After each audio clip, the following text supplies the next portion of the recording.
What up, everybody? This is your Cosmic Homegirl, and I am back with the forecast for all of us. The Cosmic Weather Report, if you will, or the horoscope for the week that starts July 12th of 2020 and ending with July 19th of 2020. So, what is cracking this week? If you guys haven't had a chance to check out the July video that I have for the whole entire month of July, go check it out. I go over some of this stuff, but if you want like a look ahead a little bit more, over the next couple of weeks, the last 2 weeks of July, go check out my July 2020 horoscope video, which is here on my channel. And if I remember to link it, I will. But if I don't, then forgive me. It's just here on the channel. Okay. And also, I have videos that I put out about a couple of public figures who are in the media right now and their situations and my astrological analysis of them, like Jada Pinkett Smith and August Alsina. The lovely August Alsina, may I add. I did a video analysis on them and also on a little bit on Shane Dawson, just showing you guys like some horoscope stuff and how it works, using him as an example. So go check those videos out on my channel here too. But what's going on this current week though? Okay, so we have the sun in Cancer. It's making a few aspects to a few outer planets this week. So the sun, basically, wherever it transits, just like the physical sun in the sky, literally, it's beaming energy here on planet Earth. Whatever sign it's in, it's beaming that energy down to be bestowed upon us, and whatever we decide to do with it is what we do with it, depending upon our own personal charts. But the general energy of the sign that the sun is in, whatever that sign rules is like being extra highlighted at this time. So the sun is in Cancer. And so Cancerian things are very poppin' at the moment in our daily lives. Things to do with family, to do with home and the security of family and home, and our emotions and all that stuff. So the sun is making an aspect to Neptune. It's making a good aspect, a trine aspect to Neptune. July 12th, okay, is when it's like exact, but it's been building up for a few days, but it's exact on July 12th. The sun trine Neptune. Now this is both in water signs, which is about emotions. So if you find yourself being highly emotional at this time, then that's why. Also Neptune rules creativity, like the creativity that it takes to make things like music and movies and poetry and stories even, and dancing and just any type of art where you get lost in it. You get like in this zone to where you're channeling down some dope stuff, from, it seems like, quote unquote, out of nowhere. Yeah, that's Neptune all day. So when the sun is making an aspect to Neptune, it's like bringing more of that out of us. So in Neptune, it also rules having compassion, having sensitivity, like extreme sensitivity and extreme compassion for any living beings, especially animals, but yeah, also humans that are suffering, and things about being a victim and all that stuff are all highlighted through Neptune. So when the sun makes an aspect to it, whether it's a good or bad aspect, those things definitely come more to light and to the forefront. But the sun trine Neptune in general, you guys, watch your, pay attention to your dreams, because Neptune rules sleep and dreams and the spirit realm and the unconscious mind, the subconscious, all that stuff. And so pay attention to your dreams, like journal your dreams if they're weird or not. Sometimes they may have messages or prophecies or something in them, so you never know. So yeah, sun trine Neptune. Neptune rules bodies of water, especially large ones like the ocean. So, and it rules escapism. So some people may feel like this need to escape, or you might feel overwhelmed with your emotions to where you have to escape them some kind of way. I can attest to that. Real life, real shit, keeping it 100. I don't know why. It's like I woke up today and I'm like, oh my gosh, why do I feel so emotional when I felt like a boss, the last couple of days, working a lot and just running errands and doing a lot of stuff. And then today I wake up and I'm like, oh my gosh, why am I in my feels as soon as I wake up? This is weird. What transit is doing this, And then when I was, going through the cosmic weather for the week, it's like, oh, that makes sense. Dang, that makes like hella sense, right? So yeah, Sun trine Neptune, sensitive. So we also have the moon in Aries on the 12th. The moon is finishing out her phase through the sign of Aries, and the moon rules our emotions. And when she's in Aries, she's very fierce. She gives 0 Fs, no holds barred. She's super active. And I say she because the moon is feminine energy, but we are all feeling it, right? So, fiercely protective, fiercely, active physically, and, acting upon impulse in a lot of ways, because the moon is still moving away from Mars on the 12th. Mars and Chiron, still moving away from them on the 12th. But yeah, the moon is in Aries the rest of the day on the 12th, pretty much. So it's good days to like exercise and be physically active and get things done. And Aries energy is super passionate too, in good and bad ways. I mean, passionate can mean you're passionately angry. You're passionately mad at somebody or something and you lash out. But passion can be good too. Like you're super, amped about something that's good and you just like go for it. That's also Aries energy. So yeah, moon in Aries on the 12th. And then on the 13th, the moon moves into Taurus.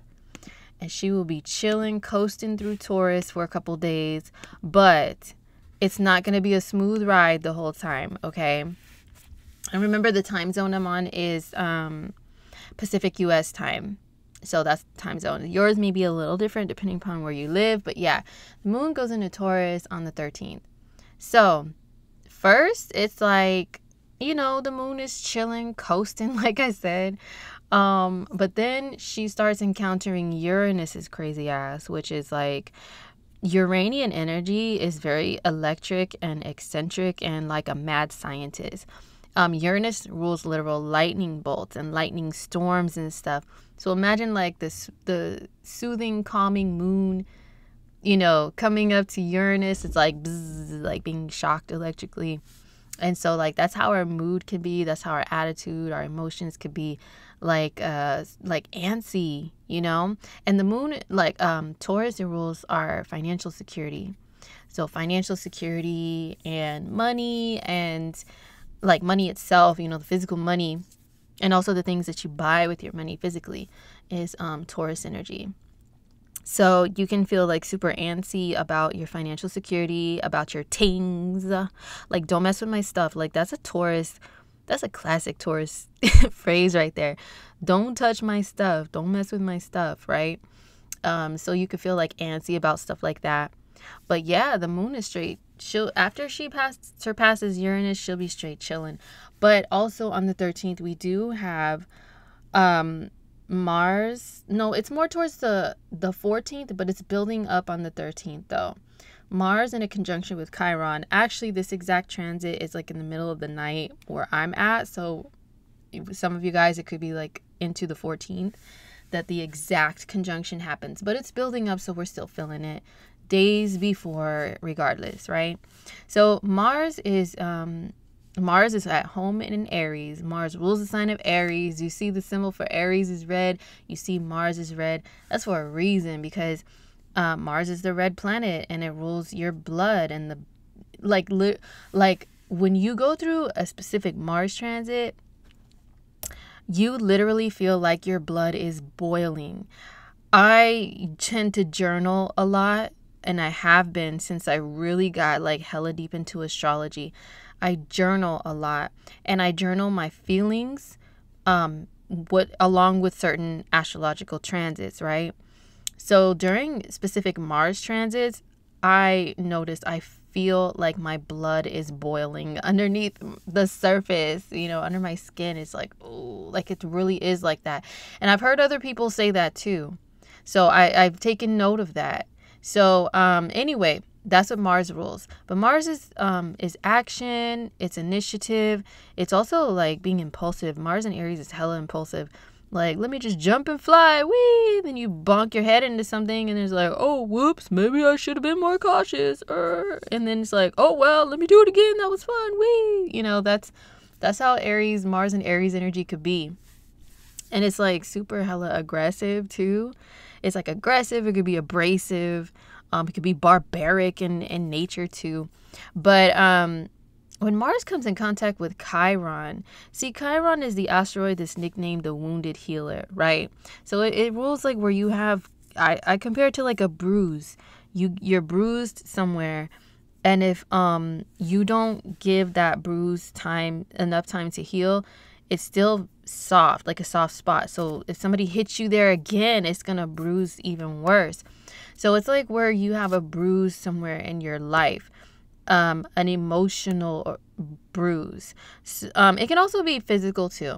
Chiron can also be associated with physical pain and ailments and sickness and all that. So, pardon me, I'm like adjusting the mic so I can be a little more comfortable while I'm talking here. Okay. But yeah, so Chiron is the wounded healer. It's where you have that soft spot, and if someone hits you there, it's like it's always going to be a pain that comes up in your life. Okay. And then it's called the wounded healer because it's where you can suffer in a certain area of life like that. But as a result of that suffering, you become wise in that area, and you're able to give other people advisement and maybe even some literal healing. But when it comes to your own self in that area, you're still always like hurting. But it's because you know that pain, you're able to relate to others, empathize with them, and maybe do something to help them out.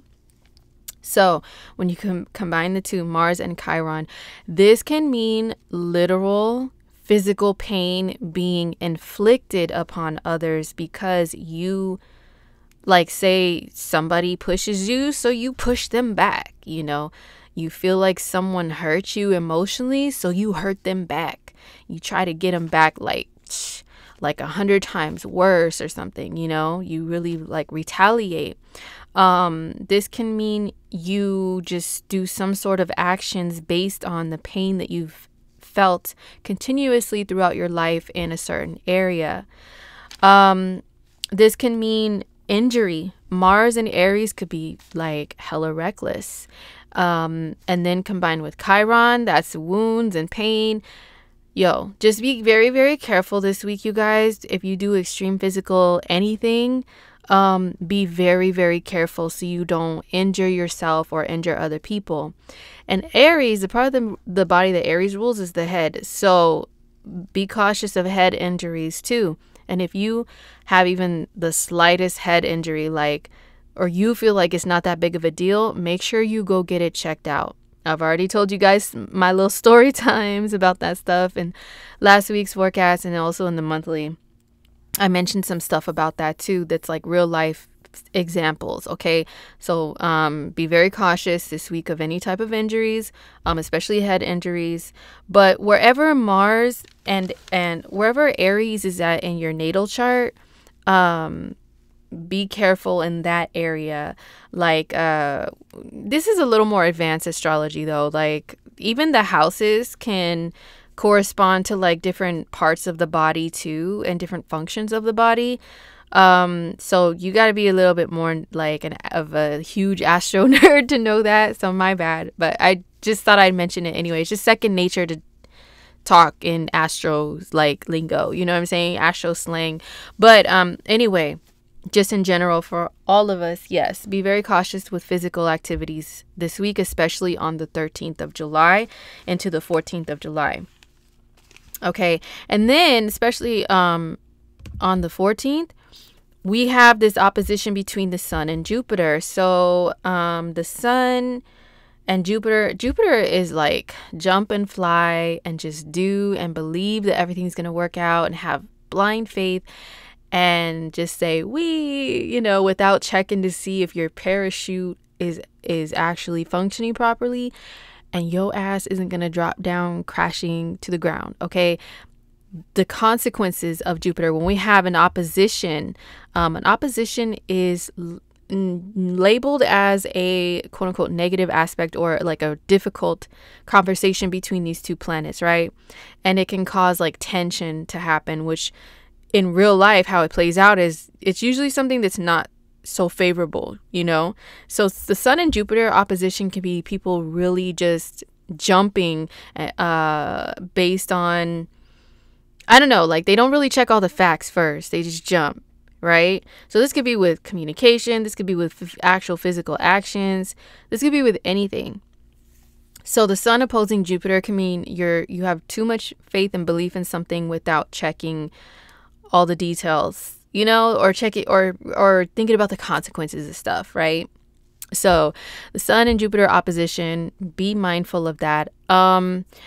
This is the Sun looking at Jupiter, so it is a day to where you can feel like super optimistic and super grateful for things, which isn't a bad thing, even though this is labeled as a negative aspect. But it can bring that out too, people may, I don't know if any casinos are open anywhere because of, the Rona and all this, like all the restrictions going on. But if there are, and people have opportunities to gamble any type of way, people may gamble extra on this day when the Sun opposes Jupiter, because Jupiter is the planet that does rule like gambling and stuff, because that requires a lot of faith, right? A lot of blind faith a lot of times, or just, I don't know, it involves some strategy from what I understand. I don't like to gamble shit. I'm a Taurus. We hang on to our money like Mr. Krabs on freaking SpongeBob, okay? I'm sure Mr. Krabs is like earth sign something, okay? Me money. Yes, I'm holding on to that shit like hella stingy, yo. Like putting it in my savings account and no, you cannot touch it. Like, okay? So I don't like to gamble, but however you can gamble, people may be having an extra like unusual gravitational pull towards gambling, okay, with this aspect. And who knows, you may be lucky, you may not. It depends on where this is landing in your chart. Of course, I'm being a nerd and say that. But yeah, Sun opposing Jupiter, right, on the 14th. But yeah, this can make people just act impulsively too. Combined with Mars and Aries, and then the Moon and Uranus can make people kind of wild out a little bit. Also, like it's emotional erraticism. Uranus is erraticism, and then the Moon is emotion. So you do the math. I mean, that's what you get. So the 14th could be a little bit of a crazy day energetically, to be honest, to where people are just like making these brash decisions that are very impulsive and lacking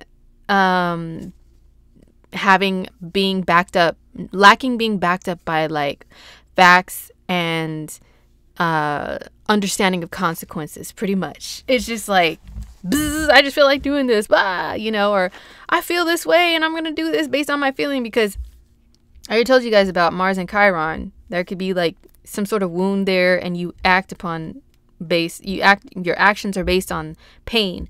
And then the Moon and Uranus, your emotions, whatever your emotional state is, it could be like, I just gotta act based upon my emotions. And then Cancer is a very emotional sign, and opposed by Jupiter, that could be like you can over exaggerate things. With the Sun in Cancer opposing Jupiter, that can be over exaggeration of things that are based on your emotions. So just be aware of the energy on the 14th. I'm not saying to hide away. I'm not saying don't express any of your feelings, or to disregard other people's feelings. Is like, oh, you're just doing the most. You're doing way too much right now, and it means absolutely nothing. Your feelings mean absolutely nothing. Not like that, but just be aware. Awareness is key, Keep it in the back of your mind that like things that go on that day may not be permanent. You know what I'm saying? It's just the energy is like all frazzled and crazy. And then, so the Moon continues to be in Taurus on the 14th, still in a conjunction with Uranus. But once we get to the 15th, the Moon is away from crazy ass Uranus and is more operating normally as a Taurus moon, which is very smooth, very chill, very relaxed, very, you know, I'll probably talk about this when I start doing podcasts again, wink, wink.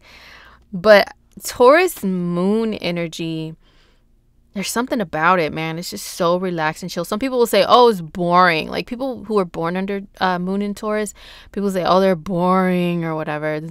No, listen, I've had crushes on Taurus moon men. Let's just say that. And just how they talk a little slower than the average person. And their voices tend to be, there's just something in their voices. It sounds like smooth chocolate or like really rich coffee or something like that. I don't know. And Taurus rules both of those things, by the way. So it's just very soothing is my point. Okay. To listen to them or to be in their energy there's something soothing about it. So when the moon is transiting through Taurus, that's usually how it makes us feel emotionally, is very like we are the energy is very soothing to us and that's how we feel, or we don't feel like that but we crave it and we're seeking it out, the gratification of like we just want to feel soothed and we want to feel relaxed and we want our senses to be indulged within and satisfied, you know, like you want the environment around you to smell good, to feel good, to sound good, all your senses, you know what I'm saying? That's how the moon in Taurus normally operates. So once we get to the 15th, that'll be more of the vibe in the mix with the energy in the air, but we will still have this Kraken, Mars and Chiron. And also the sun will be in an exact opposition to Pluto. Okay, now sun opposing Pluto, this can bring paranoia, to be honest, like emotional paranoia. Like you get into your feelings about something and you get all freaking paranoid about it. Worry wart energy. Cancer energy is already super worrisome because it's the energy of mothers. It's maternal energy. And what do mothers do? They worry about, they worry about their offspring or whatever, people around them that mean something to them, that they're emotionally attached to. They worry so much, right? It's a mother's job. Trust me, I know. But that Cancer energy is already like that. Then when it opposes Pluto is the planet that rules the darker side of life. So an opposition to Pluto is like, oh my God, oh, the worst. What's the worst that can happen? Like that's kind of how we can, what can cause us to be a little more fearful on this day. So just be aware of that energy. But also it can make some people obsessive. Or an obsession doesn't always have to mean something bad, like you're being a fucking stalker or something, Some people may act out in that way. But obsession can mean you're obsessively researching something, like your curiosity is sparked about a topic or something useful, right? And then you just want to know more and more and more. And so you become obsessed and you just want to keep diving in and digging into whatever this topic is and finding more information about it, like researching. Pluto can rule research, extreme research. So this can be a really good day for people that have to apply that to their lives in some sort of way. But it doesn't mean stalking the ex on social media, okay? And looking at like the last 5 years of their photos and posts and trying to find some tea on them, okay? It doesn't mean to do that.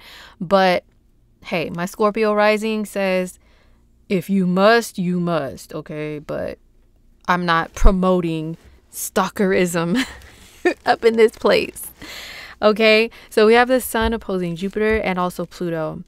So that energy mixed together could be over exaggeration of things, overthinking about and worrying too much about like the worst things that can happen and maybe basing some of your actions upon that. So just be aware of the energy in the okay? So late at night on the 15th, or it could be the 16th in your area, the moon goes into Gemini.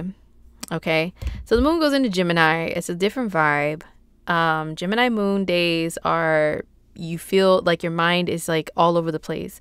You have, like I always say, you have like 50 tabs open in your head, and you're trying to toggle back and forth between all of them, and it can make you feel crazy, and you're like, how come I can't just stay focused on one thing? But the sun opposing Pluto does bring extreme focus when and where necessary if you tap in. But the moon in Gemini can make you a little more chatty, a little more gossipy, a little more like, what's the tea, sis? Like everybody says now. And if you don't know what that means, where have you been? What rock have you been under? Okay. But no, for real, if you don't know what it means, it's like pretty much like, what's the gossip?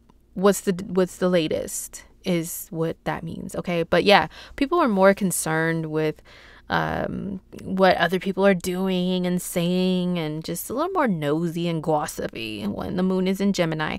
But the good thing about moon in Gemini days that I personally love is it's a more of a lighthearted energy. So if you have some heaviness cracking, like we do have, you know, Mercury in Cancer. Mercury's now direct. Hallelujah. And you guys, please keep in mind what I said. Mercury went direct on the 11th/12th of July. But 2 weeks after is when it'll be out of its shadow period and acting normally when it comes to communication, when it comes to messages being delivered in any type of way, mail being delivered, your electronic devices working and operating properly and all of that stuff. Okay. It's not going to be until I think like the last few days, the last week of July. But we have Mercury still in Cancer. That's a watery, emotional crybaby sign. And then we've got the sun in Cancer opposing this heavy hitting energy in Capricorn. And then we've got this happening in Aries. It's like serious energy, you know. But then the moon in Gemini skips on in and is like, hey guys, what's good? What's the tea? Oh, really? Oh, okay. Hey, by the way, let me just crack a few jokes and you know, just say a couple of quick witty things and make fun of this and that and ha ha ha. Okay, I'm out. Peace. You know, skipping around happily, not too attached to anything for too long. That is moon and Gemini energy. So along with that, when the days come to where the moon is transiting through Gemini, it's like all these jokes, all these memes and stuff. I love it. I love it. People come with these little witty comebacks, you know, whether you're a Gemini or not. I'm not Gemini. I'm hella Taurus. I'm hella water and earth. Very heavy energy for the most part. But even when the moon comes into Gemini, I'm like, oh, what a relief, because it can bring out that side of me that I keep hidden away, or it's like it's not as dominant as the heavier stuff, you know. And I'll have these witty comebacks and I have tons of Gemini friends, so I'm sure they love me on those days because they'll be like saying something witty and I'll just clap right back real quick, you know, and we just have this little friendly, funny banter back and forth on those days. So everybody gets a taste of that when the moon is in Gemini. Okay, so it comes through on the 15th. Then as the week progresses, you guys, there's no new aspects, there's no new planetary ingresses into different signs. It's just all the stuff I just talked about is continuing to be the vibe during the rest of the week. However, on the 18th, we do have the moon going into Cancer, joining Mercury, joining the sun. So that can be the vibe switches to being back to kind of like emo, like very emotional, you know. And then the sun is building up to an opposition to Saturn too. Sun opposing Saturn. I think this is exact on the 19th. Nah, it's probably the 20th. I'm only covering through the 19th, but it's still building up. So over the weekend, we have the moon in Cancer opposing all this stuff in Cap, along with the sun, along with Mercury, and then opposing Saturn, Sirius Saturn, which is all about saying, no, you cannot go outside and play. No, you don't have any free time. Everything is work. You know, that's Saturn's attitude. So the sun and moon, and we are building up to a new moon, actually. The new moon, when is the new moon? Is it on the 20th? Or yeah, it is on the 20th. Okay, so we'll talk about that more next week, but we are building up to a new moon in the sign of Cancer, opposing all this stuff. So there's some serious stuff building up. There really is. globally and internationally, we probably will see some more seriousness come about with this new moon in Cancer, because Cancer is it rules a lot of important things, base things in our human lives, like our home, our family, our security, our emotional needs, you know, nourishment and all of that. And then Capricorn is like the government, any positions of authority or higher powers, like that are physical and human, that is Capricorn. So there's an opposition there that's building up. So yeah, some serious vibes, man, over the weekend. I don't know about where any of you guys are at, but where I'm at, a lot of stuff is like shut down and there's not much to do on the weekend anymore. You can't just go go out and party. You know, it's just, oh my God, it's like on and off restrictions. So the weekend vibe being serious, it's like, oh, well, whatever. A lot of us are quarantined at home. Like, what is there to do anyway, besides just being this serious vibe? So yeah, that's what's going on this week, you guys. And thank you so much for tuning in and listening to all my ramblings. Don't forget to follow me on Instagram under @CosmicHomegirl all together. I do try to keep up with some extra horoscope stuff, especially in my IG stories, and I do have a highlights tab on my profile that's labeled horoscopes. So I try to keep up with like I said, a little bit of extra tidbits of info, you know, in real time with what's going on. So yeah, don't forget to follow me there. And also, you guys, I am a little weird about sharing this side of myself, but I'm being compelled to do so by the times and the outer planets hitting me. I have Neptune sitting near my moon. I have Uranus sitting right on me on the sun in my chart right now too, getting close to my Mercury. Outer planets like that, they tend to influence you in very creative ways and to be more authentic and true to yourself and more expressive. So I do write poetry that I do incorporate stuff that has to do with astrology and tarot references sometimes sprinkled in there. And I have a page on Instagram that I started for my poems. So if any of you guys are interested in that, I'll post the link to that page below. But in case I forget to post that, it's Neptunian Heart Poetry. It's on Instagram. So yeah, go check it out. See if you guys can feel me on any of that stuff. Side note, especially if you've had any type of involvement that's romantic or whatever, with anyone that you have the South Node conjunctions with in your compatibility, if you know what that means, that past life shit, yo, it's heavy, it's beautiful, but it's painful, and I've written a lot about it. So if you guys are into that type of thing and want to see what I scribble sometimes, then go check it out, and I will see you guys in my next one. All right, have a good week. Peace.